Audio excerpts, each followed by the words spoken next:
Selamat siang Tribuners, saat ini saya berada di Mapolres Gowa, tepatnya di aula yang rencananya akan dijadikan lokasi konferensi pers pengungkapan kasus uang palsu di kampus UIN Alauddin Makassar yang rencananya bakal dirilis oleh Kapolda Sulsel Selatan, Irjen Pol Yudhiawan, di mana saat ini personel Polres Gowa ini ada Kasat Reskrim dan Kanit Resmob sementara mempersiapkan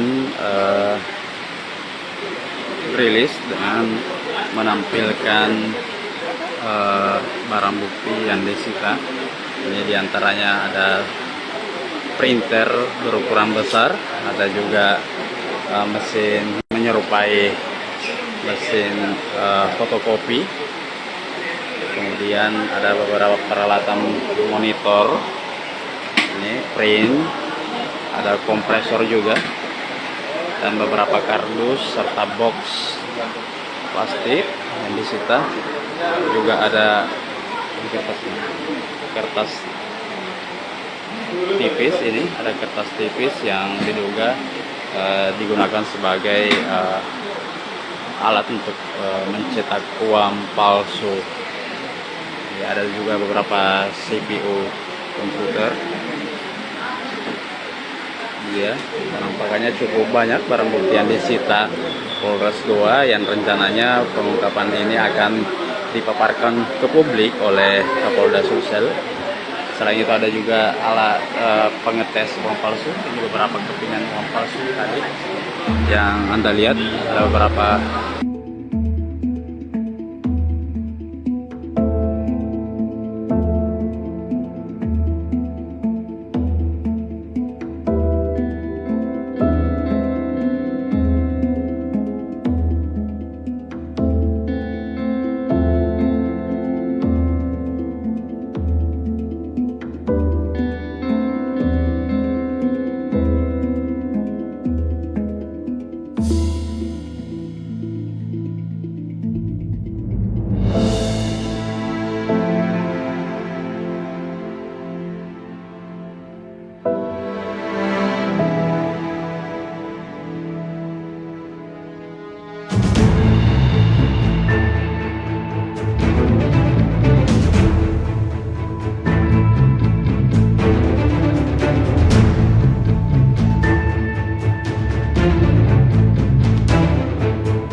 Download Tribun X sekarang, menghadirkan lokal menjadi Indonesia.